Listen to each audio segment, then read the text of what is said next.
ஆண்டவராகிய இயேசு கிறிஸ்துவின் நாமத்தில் காலை வாழ்த்துக்கள். இன்றைய மன்னா, அப்பொழுது உன் கை செய்யும் வேலையிலெல்லாம் உன் தேவனாகிய கர்த்தர் உன்னை ஆசீர்வதிப்பார். உபாகமம் 14 வசனம் 29 பின்பகுதி. இந்த பகுதியில் லேவியனுக்கு கொடுக்க வேண்டிய காரியத்தை பற்றி சொல்லப்பட்டிருக்குது. லேவியனுக்கு சுதந்திரமும் இல்லை, உன்னோடே பங்கும் இல்லை, சுதந்திரமும் இல்லாதபடியால் அவனை கைவிடாயாக அப்படின்னு சொல்லப்பட்டிருக்குது.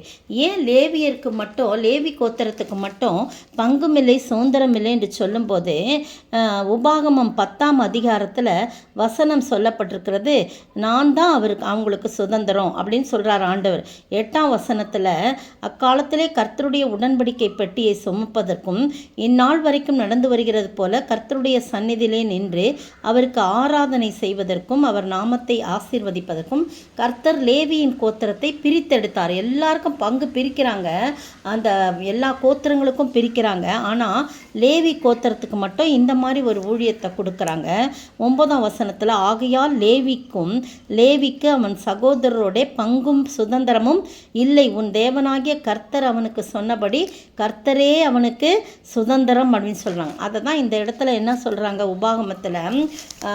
உபாகமத்தில் சொல்லப்பட்டிருக்கு, உன் தேவனாகிய கர்த்தர் 24ஆம் வசனம் 14-24, உன் தேவனாகிய கர்த்தர் உன்னை ஆசீர்வதிக்கும் காலத்தில் உன் தேவனாகிய கர்த்தர் தமது நாமம் விளங்கும்படி தெரிந்து கொண்ட ஸ்தானம் உனக்கு வெகு தூரமாக இருக்கிறதுனால வழி பிரயாணத்தின் போது வெகு தொலைவு நிமித்தம் நீ அதை கொண்டு போகக்கூடாது இருக்குமா. என்ன அப்படின்னு சொல்லும்போது, நீ என்ன செய்யணும், உன் தானியத்திலையும் உன் திராட்சரசத்திலும் உன் எண்ணெயிலும் உன் தசம பாகத்தையும் உன் ஆடு மாடுகளின் தலையீற்றுகளில் அவருடைய சந்நிதியில் புசிப்பாயாக. நீ அதை என்ன செய்யணும், வருஷந்தோறும் விளையும் அந்த வயல்வெளியில் விதையும் எல்லா பலன்களிலும் தசம பாகம் எடுக்கணும். அது மாடாக இருந்தாலும் ஆடாக இருந்தாலும் எண்ணெயாக இருந்தாலும் திராட்சரசமாக இருந்தாலும் எல்லாத்தையும் எடுத்துகிட்டு போய் நீ என்ன செய்யணும்னு சொன்னால், ரொம்ப தூரம் நீ பயணப்பட்டு போனோம், அதை தூக்கிட்டு போக முடியாது அப்படின்னு நினச்சின்னா அதையெல்லாம் பணமாக்கி பணமுடிப்பை உன் கையிலே பிடித்து கொண்டு, எவ்வளோ அருமையாக சொல்கிறார் பாருங்க ஆண்டு 25ஆம் வசனம், அதை பணமாக்கி பணமுடிப்பை உன் கையில் பிடித்து கொண்டு உன் தேவனாகிய கர்த்தர் தெரிந்து கொண்ட ஸ்தலத்துக்கு போய் அங்கே உன் இஷ்டப்படி ஆடு மாடு திராட்சரசம் மதுபானம் முதலான சகலத்தையும் பணம் கொடுத்து வாங்கி அங்கே வாங்கி கொடு, அங்கேயே போய் நீ வாங்கி கொடு. உன் தேவனாகிய கர்த்தருடைய சந்நிதியில் நீயும் உன் குடும்பத்தாரும் உன் வாசல்களில் இருக்கிற லேவியனுக்கு கொடுத்து புசித்து சந்தோஷப்படுவாராக. ஏனென்றால் லேவியனுக்கு உன்னோடே பங்கும் சுதந்திரம் இல்லாதபடியினால் அவனை கைவிடாயாக. 3ஆம் வருஷத்தின் முடிவிலே அவ்வருஷத்தில் உனக்கு வந்த பலன் எல்லாவற்றிலும் தசம பாகத்தை பிரித்து உன் வாசல்களில் வைக்க கடவாய். அப்போது லேவியனுக்கு உன்னோடே பங்கும் சுதந்திரம் இல்லாதபடியினால், அதை திரும்ப சொல்லப்பட்டிருக்கு, அவனும் உன் வாசல்களில் இருக்கிற பரதேசியும் திக்கற்றவனும் விதவையும் வந்து புசித்து திருப்தி அடைவார்களாக. அப்பொழுது உன் கை செய்யும் வேலையிலெல்லாம் உன் தேவன் ஆகிய கர்த்தர் உன்னை ஆசீர்வதிப்பார்கள். அப்போ பார்த்தீங்கன்னா, குடும்பமாக சேர்ந்து ஆண்டவருக்கு ஆராதனை செய்யணும், குடும்பமாக சேர்ந்து ஏழை எளிய மக்களுக்கு உதவி செய்ய வேண்டும், அவர்களுக்கு கொடுக்க வேண்டும், லேவியனுக்கு கொடுக்க வேண்டும். லேவியனுக்கு கர்த்தர் தான் சுதந்திரம் பங்கும்.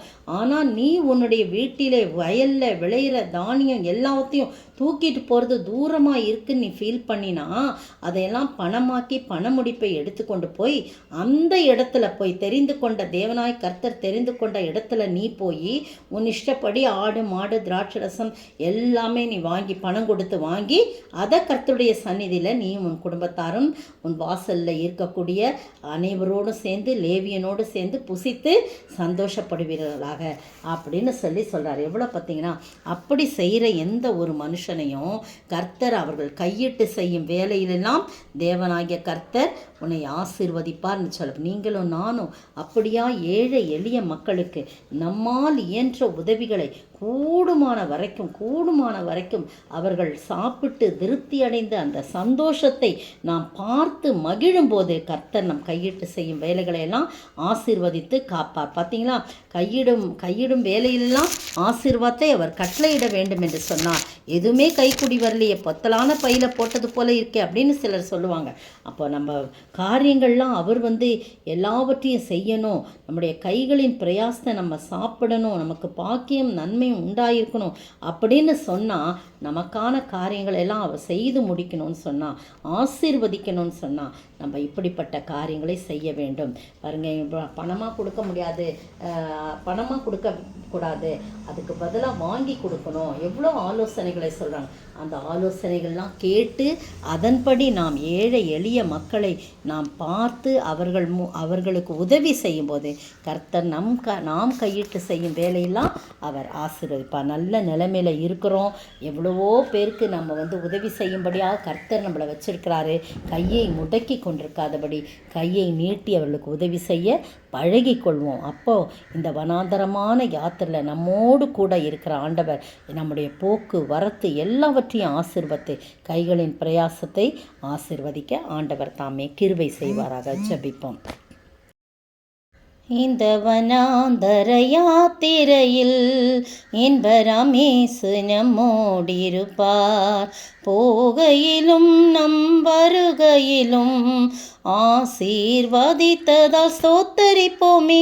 அற்புதமே அவன் நடத்துதலே, ஆனந்தமே பரமானந்தமே, நன்றியால் உள்ளமே மிக பொங்கிடுதே.